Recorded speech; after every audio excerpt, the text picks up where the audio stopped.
Graça e paz, queridos irmãos e irmãs, dando sequência à nossa terceira aula, estamos aqui estudando, meditando sobre as cartas de João, considerando que o autor das cartas é o apóstolo João, que já nesse momento da realização das cartas, se encontra com a idade bem avançada. E, conforme comentamos a respeito da primeira carta, são vários os temas presentes na primeira carta. Na segunda e terceira carta, nós temos aí a menção de alguns nomes de pessoas. No caso da segunda carta, o texto é endereçado a uma senhora eleita, que, de modo simbólico, pode ser considerada a igreja de Éfeso. Mas vejam só aqui um texto que temos. A senhora eleita, esta carta foi escrita para ela e seus filhos. Alguns dos filhos dela andaram na verdade, e outros não, conforme aparece no verso 4.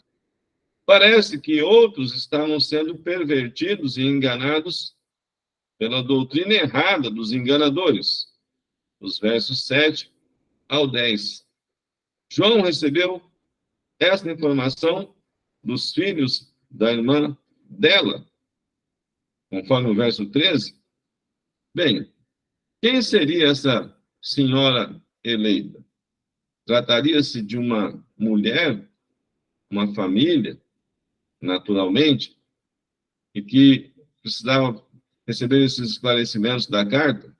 Note bem, o tema ligado à verdade e ao engano. Aí sim, esse tema da verdade, Jesus Cristo como o caminho, a verdade e a vida, aparece lá no Evangelho. Como a vida estava nele, aparece em 1 João 5,12, na primeira carta. E agora aqui, a verdade versus o engano. Então, esses enganadores saíam para deturpar a mensagem cristã que era anunciada, provavelmente, na cidade de Éfeso. Só que há um detalhe interessante. Como a cidade de Éfeso é uma grande cidade, e já naquela época deveria receber cristãos de vários lugares, ao ser lida a carta de 1 João em Éfeso, ela poderia ser levada adiante a outras cidades, a cristãos de outras cidades. Mais ou menos, de modo similar, o que acontece lá no Apocalipse, quando o apóstolo João escreve 7 cartas. E a introdução de cada carta, dizendo assim: ao anjo da igreja de Éfeso, escreve. Havia a possibilidade dessas cartas serem circulares, andarem em meio às cidades daquela época.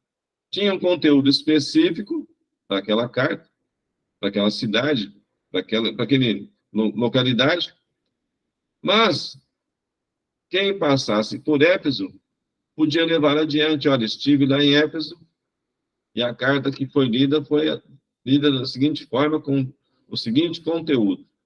Precisamos ponderar, porque aquilo que foi escrito em relação a Éfeso também pode ser importante para nós aqui. Pensando em um esboço, na segunda carta de João, como temos apenas um capítulo, nós podemos dividir ali na questão dos versículos. Vejam só. A saudação, dos versos 1 ao 3. O fato de andar em amor, a comunhão cristã, relacionamento entre irmãos e irmãs, de fé, dos versos 4 ao 6. A insistência divina a respeito da importância de amar, novamente um tema interessante, porque, olhando a história dos evangelhos, João, o apóstolo, que seria o mais novo naquela ocasião do ministério do Senhor Jesus, era inicialmente conhecido como filho do trovão. Uma pessoa nervosa, brava, irritada, de certa forma, vingativa, e desejava sempre acertar as contas com aqueles que andavam erradamente. Mas, no convívio com o Senhor Jesus, e ao passar dos anos, cerca aí de 60 anos de ministério, 60 anos de vida cristã, se considerarmos que o Senhor Jesus foi elevado aos céus no ano 33, e agora, nesse momento que João escreve a carta, seria por volta do ano 90, já são pelo menos 57 anos de vida cristã, sem a presença física do Senhor Jesus. Imagine manter a fé, manter a perseverança, manter a vida de oração, manter esse propósito firme no coração de continuar sendo testemunha de Jesus, independentemente daquilo que ocorrera no primeiro século. Foram vários generais romanos, alguns imperadores, algumas perseguições, e João se manteve no testemunho, manteve o testemunho sobre Jesus. O amor deveria prevalecer. A expressão humana do amor, no verso 6, na questão doutrinária, para cautelar-se contra o erro, contra o engano, nos versos 7 a 11, sabendo que a pessoa de Cristo é o teste central da vida cristã e da doutrina cristã. Advertência contra os falsos ensinamentos, dos versos 7 ao 9. Advertência contra a caridade falsa, dos versos 10 ao 11.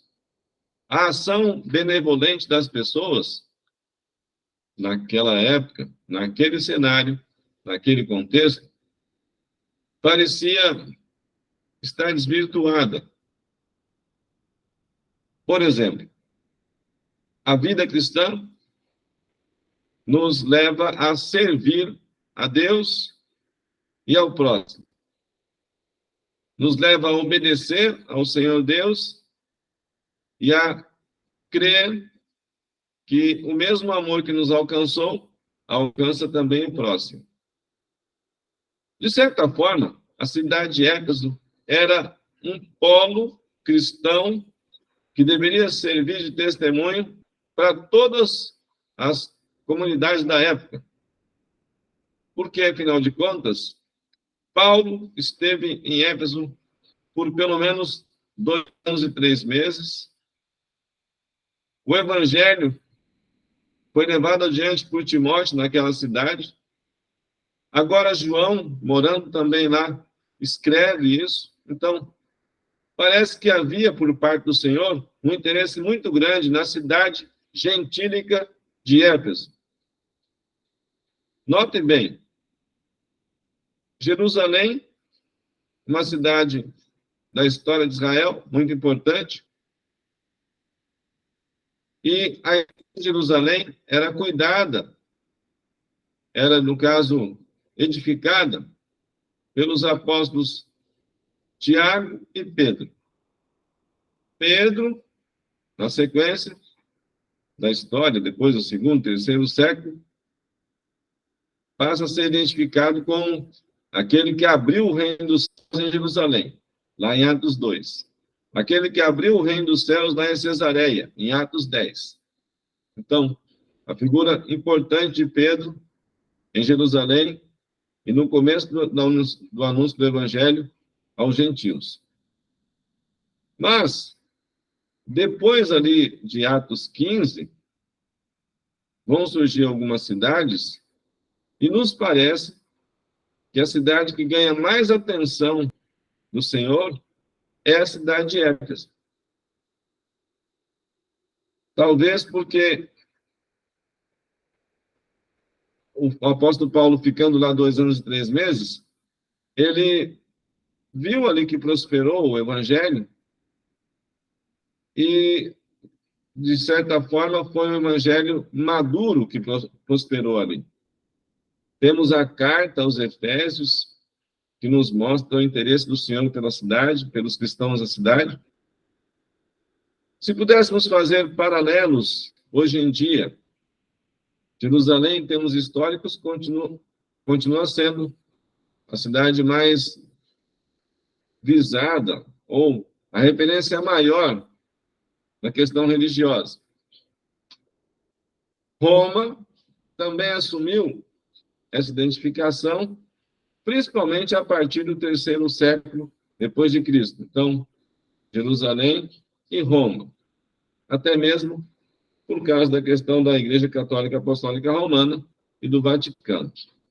Mas teríamos aí outras cidades ao longo da história e na atualidade que poderiam ser reconhecidas como cidades que o Senhor tem muito interesse em fazer com que o Evangelho seja anunciado, em que se persevere no Evangelho e que se leve adiante a mensagem a outras cidades. Será que São Paulo seria uma dessas cidades? Será que Nova York seria uma das cidades? Será que Paris seria? Será que Madrid seria? Então, temos cidades que parecem, na atualidade, ao longo da história, ter tido mais facilidade de comunicar o Evangelho, levar o Evangelho, do que outras cidades. Então, a carta que João escreve é para que os cristãos daquela época e daquela cidade, daquela localidade, percebessem que o amor é o elemento mais forte do Evangelho. E talvez, na própria primeira carta de João, diz que a essência de tudo, não é? Que Deus é amor. Se Deus é amor, esse amor é eterno. Esse amor é o mesmo em todas as épocas da humanidade. Porque a figura do Senhor não muda, continua sendo a mesma.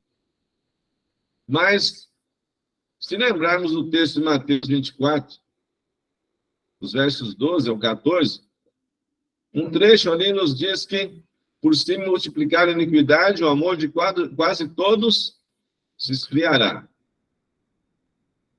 Se olharmos aqui a carta de João, o texto diz lá, a primeira carta também, que o perfeito amor lança fora todo medo. Na segunda carta, João, no verso 5, vai falar sobre a expressão do amor entre os seres humanos. Então, o amor precisa vencer, o amor precisa ser fortalecido, o amor precisa prevalecer nas circunstâncias.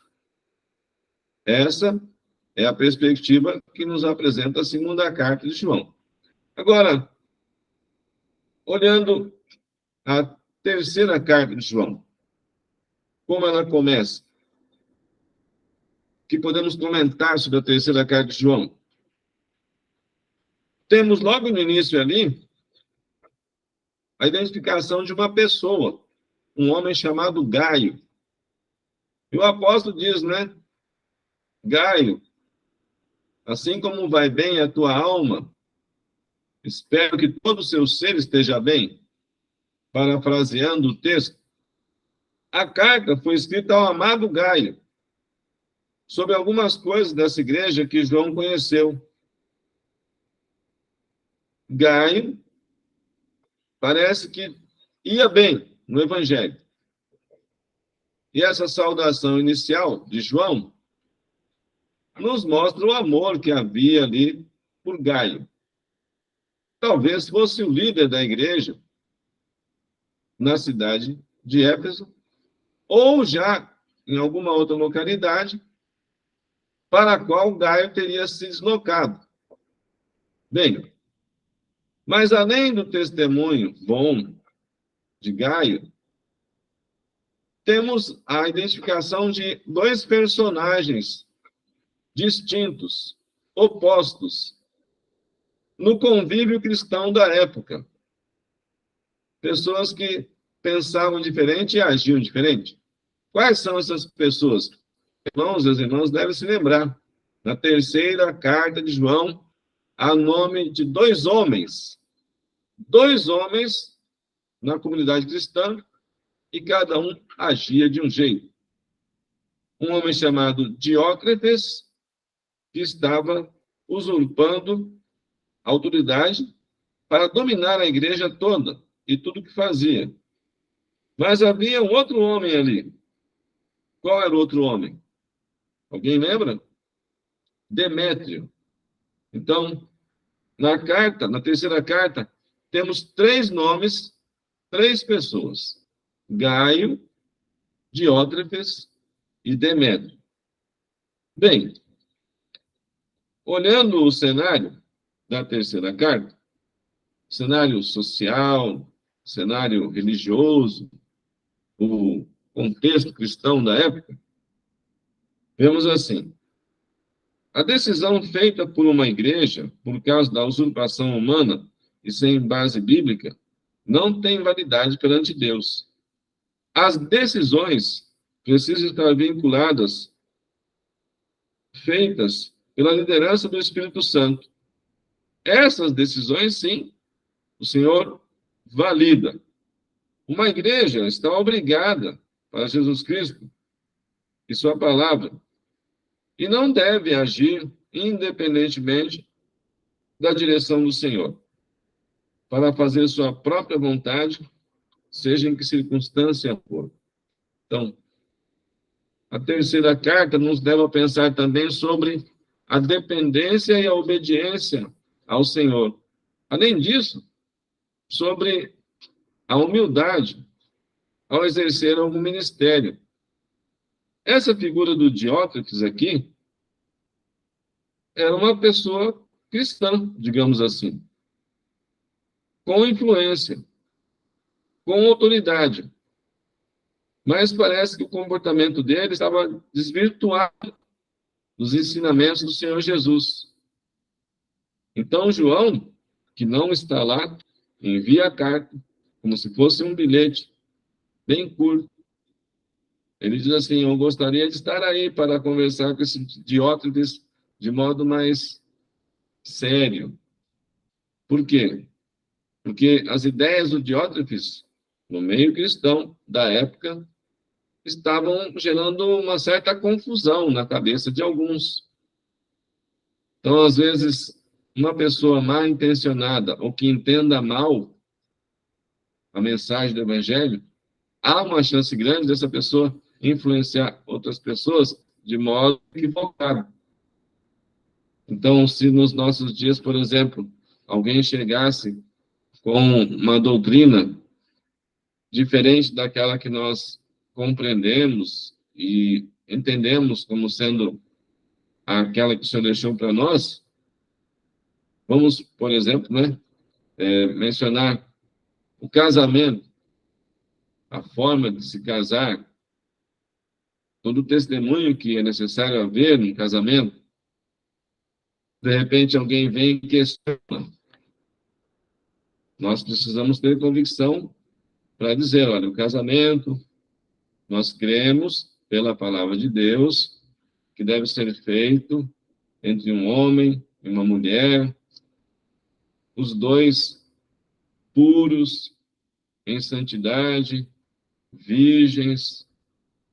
O testemunho deve ser dado publicamente, diante de Deus, diante dos homens, na questão civil, na questão religiosa, com o apoio de ambas as famílias, dos pais do rapaz, dos pais da moça. Imagine, para obedecer todas as reivindicações de um casamento que deve ser feito no Senhor, na atualidade. Quem é que realmente tem obedecido a todos os itens que fazem parte da formalização de um casamento?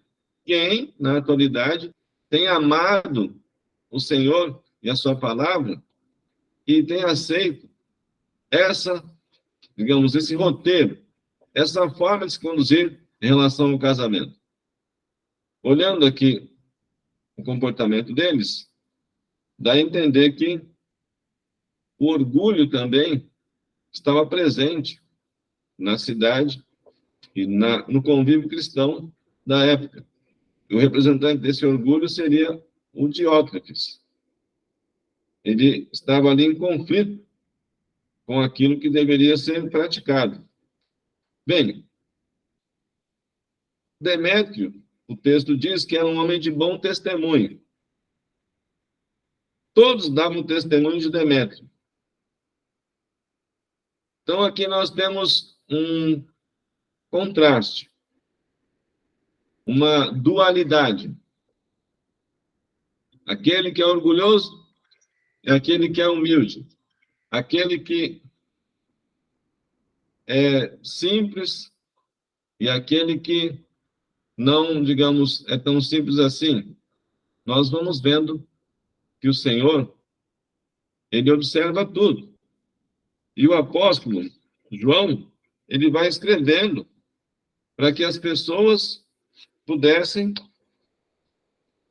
saber que há dois tipos de pessoas. Aqueles que seguem, servem e obedecem ao Senhor, e aqueles que não fazem assim. Bem, como despedida, o apóstolo João vai desejar que todos estejam embaixo da mesma graça, da graça do Senhor. E é nesse sentido, estimados irmãos e irmãs, que nós pensamos aqui sobre o ministério do apóstolo João, sobre as cartas escritas por ele, sobre o conteúdo, sobre os destinatários, entendendo que a data da escrita seria ali no ano 90, próximo ao ano 90, depois de Cristo. Notem bem, se João já está com a idade avançada, e se dentro de pouco tempo ele será levado ao exílio na ilha de Patmos, parece nos dar a entender que algumas pessoas da época não gostaram muito do conteúdo da carta. Das cartas. E se assim foi, o conteúdo das cartas gerou um certo burburinho ali na comunidade cristã. Mas é necessário esclarecer esses pontos. Cuidado com as pessoas que estão querendo enganar vocês. E é um texto, e é um tema que o Evangelho de Mateus também nos apresenta ali no capítulo 24, no verso 4. Vede que ninguém vos engane. Olha aí para os exemplos que tem das pessoas na comunidade de vocês. Olhem o Gaio, olhem o Demétrio, e vejam como o Diótrefes se comporta. Então, se esses três homens eram os líderes da época dessa igreja, ou de um grupo, pelo menos, da igreja em Éfeso, eles eram os referenciais. Caberia a todos os cristãos ali, na comunidade, observarem qual exemplo seguiriam, qual seria o testemunho a ser dado. Amém? Então, se o Senhor nos permitir, na próxima aula, nós estudaremos um pouco sobre a carta de Judas. E daremos uma introdução já ao Apocalipse. Que o Senhor Deus abençoe a todos e nos ajude a não cairmos em nenhum tipo de engano, a seguirmos na luz, seguirmos na verdade e a continuarmos a seguir o exemplo de Jesus no que diz respeito principalmente ao amor. Amém?